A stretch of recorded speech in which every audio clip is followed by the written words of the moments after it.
Hey crafters, I'm Lisa Fulmer and today we're working with Spellbinders Media Mixage line. I've made this really pretty pendant using the Media Mixage bezels and some of their foils, their embossing plates, papers. You're gonna love it. Let's get started. We're starting with the Media Mixage oval bezels and the matching dies. Now normally you'd work with these bezels vertically, but I really like the way the large one looks horizontally. So I've used some contact glue to add a metal ring to the back. This is actually half of a jewelry clasp finding. Now let's make some paper beads with a sheet of the Media Mixage paper pad. Something with a small random pattern will work really nicely. This is perfect. Just trim out a tall skinny triangle and then flip it over and add a little clear glue. You're going to want to put the glue about a ½ inch up from the bottom. Don't let it get too close to the bottom edge because then you risk getting the bead stuck to the skewer. We're just going to roll it up slowly and snugly around the skewer, adding a little extra glue in 1 or 2 spots as you go. Seal the outside with more clear glue and then slide it off the skewer to dry. Spellbinders has beautiful colors of craft foil, and that's going to make a perfect background for inside the large bezel. So just place a sheet of the craft foil on top of the matching die and run it right through the machine to cut.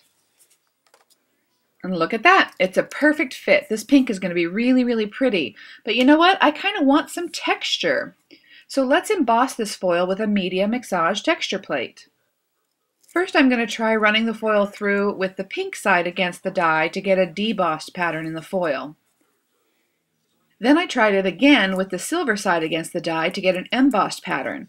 And I really like the embossing a little better because now you can take a fine grit sanding block and rub it gently over the texture to remove a little of the pink on the raised areas and let that silver show through as a really pretty highlight. One of these vintage vases from the Media Mixage paper pad is going to be so cute in the mini oval.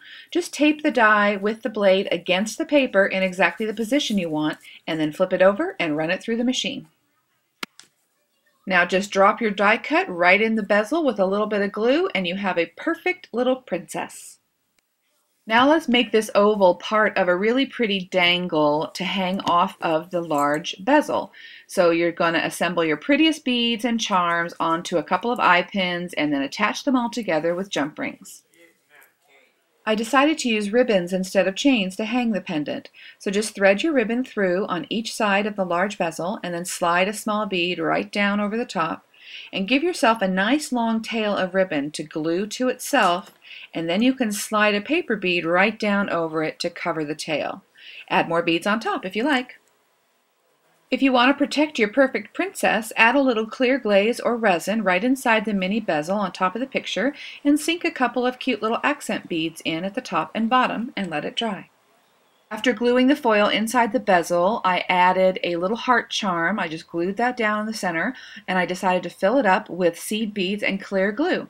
And then I went all around the charm with some clear glaze and some accent beads, and I sprinkled a whole bunch of glitter. I ended up diminishing the color of the pink and silver highlights in the foil because I used a little too much glitter. But hey, too much glitter is never a crime.